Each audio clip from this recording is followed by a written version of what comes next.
Fala sócio, beleza? Rafael Seabra aqui do Quero Ficar Rico e nesse vídeo eu vou falar sobre as principais diferenças entre fundos imobiliários de papel e fundos imobiliários de tijolo, para que você possa decidir qual é a melhor alternativa para investir, tá? E desde agora eu já queria que você deixasse aqui no comentário, qual você prefere, os fundos de papel ou os fundos de tijolo? Deixa aqui embaixo nos comentários, tá?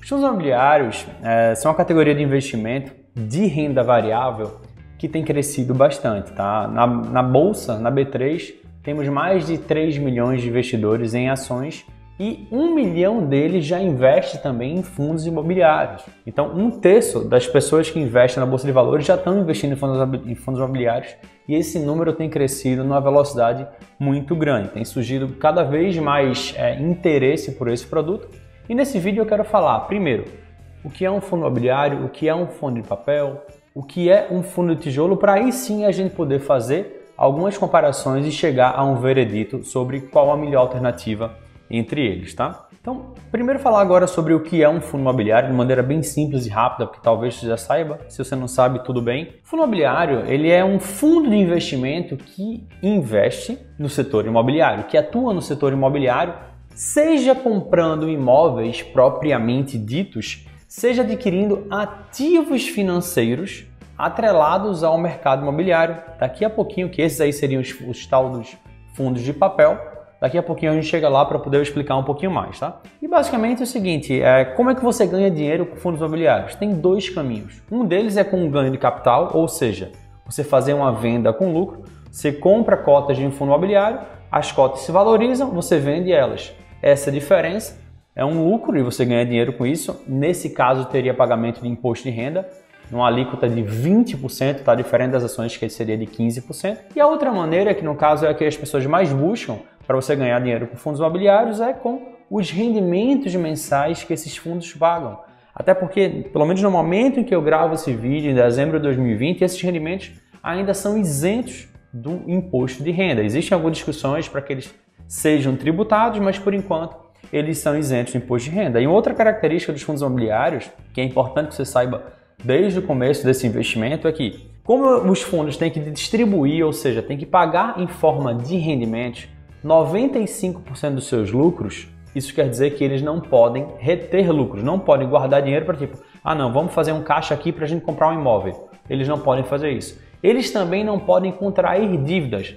Bora pegar um empréstimo para comprar um imóvel que com essa renda vai pagando o empréstimo e depois o imóvel faz parte aqui do fundo. Eles também não podem. Então, como eles não podem nem reter lucros, nem contrair empréstimos, esses fundos só conseguem crescer com novas emissões de cotas. Por isso que, caso você já invista ou pelo menos esteja acompanhando esse setor, você deve ouvir falar bastante, tipo, o fundo tal está em nova emissão de cotas, ou está rolando a subscrição do fundo X, do fundo Y. Então, você vai ouvir muito esses termos. Por quê?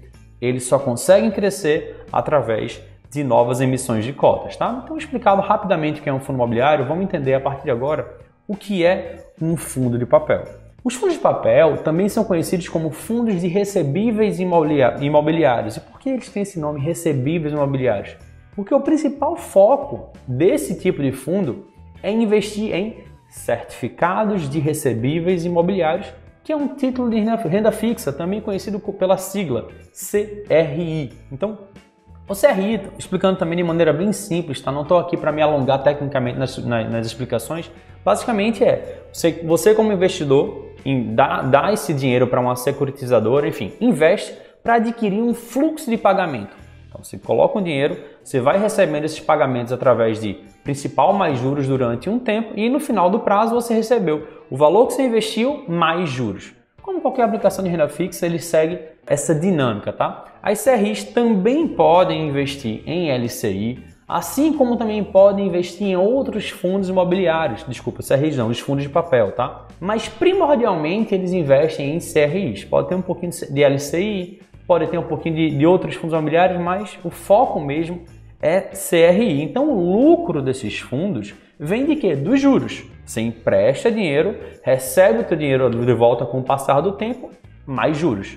Então basicamente o que ele ganha dinheiro é com juros, então não tem aquela valorização do patrimônio. Você pega o dinheiro e pega o seu dinheiro de volta. Empresta e pega ele de volta. Empresta e pega ele de volta com juros. E esses juros, como é a renda do fundo são distribuídos para os investidores. Por isso, esse tipo de fundo não tem um crescimento patrimonial, uma valorização patrimonial, mas paga uma rentabilidade bem consistente e de maneira mais ou menos previsível, tá? E aí você talvez você esteja se perguntando agora, Rafael, mas olha só, por que motivo eu vou investir neles em vez de investir direto na renda fixa?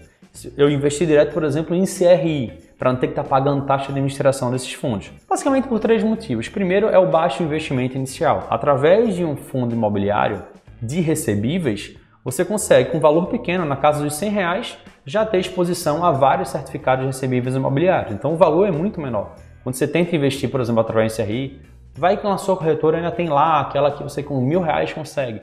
Mas não são CRIs tão bons. Os bons CRIs mesmo têm investimentos iniciais muito altos e praticamente nenhuma liquidez, tá? Então o primeiro ponto seria esse. O segundo ponto é a questão da rentabilidade. Esses fundos têm acesso a esses CRIs que são de valores muito mais altos e também eles têm acesso a CRIs que têm rentabilidades muito maiores que você, como pessoa física, não conseguiria. Então, nesse caso, vale a pena você pagar a taxa de administração para o fundo para poder ter acesso a esses produtos muito mais rentáveis e ainda com a terceira vantagem, que é a diversificação.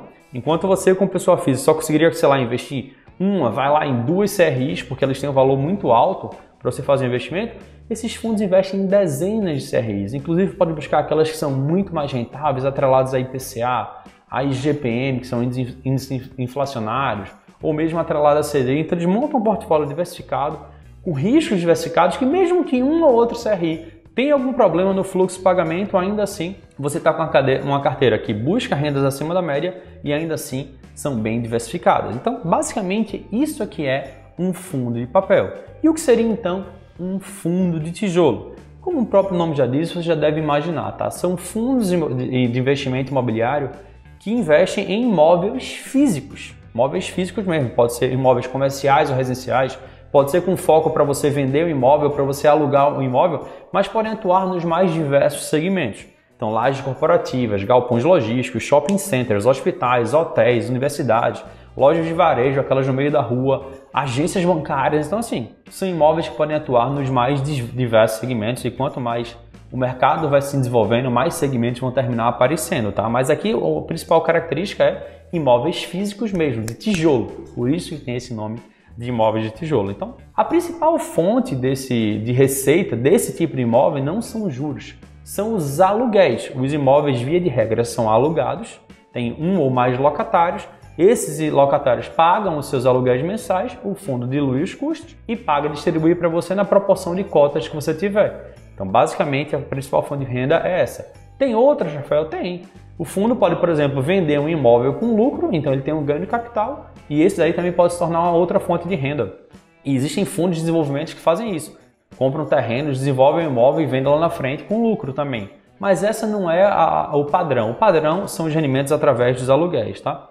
Importante deixar claro também que aqui, nesse caso, não tem uma garantia de rentabilidade. Quando eu falo garantia de retorno, claro, existem contratos de aluguel, seja contratos típicos e atípicos, que eu não vou entrar aqui no mérito agora, até para a gente não se alongar muito no vídeo, mas, por exemplo, uma empresa que alugou um imóvel do fundo que você decidiu investir, ela pode, por algum motivo, deixar de pagar o aluguel. Por inadimplência, deixar de pagar por algum problema financeiro, que daí seria uma inadimplência. Se ela não paga, o fundo não tem a receita daquele imóvel especificamente. Então isso daí pode causar uma queda, assim como a vacância, que é uma empresa chegar no final do contrato e decidir, por exemplo, por não renovar, ou mesmo cancelar o contrato, pagando a multa, obviamente, mas ela pode, no final de um contrato, decidir não renovar e o fundo pode ter dificuldades em encontrar um novo inquilino. Até de encontrar um novo inquilino, aquele imóvel também fica vago e deixa de gerar renda. Então é um ativo mais característico de rentabilidade, de rendimento variável, de renda variável, tá?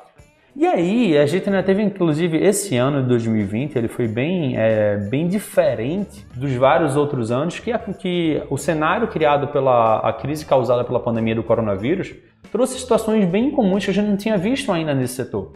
Que foi, por exemplo, no caso dos shopping centers, vários shoppings foram fechados durante semanas, alguns por mais de mês, por meses, na verdade. Então, assim, com fechamento de shoppings, lojas fechadas, sem fluxo, em muitos casos, os proprietários dos shoppings, os fundos que eram de shopping centers, tiveram que fazer diferimento de pagamento de aluguel ou dar desconto para os seus inquilinos.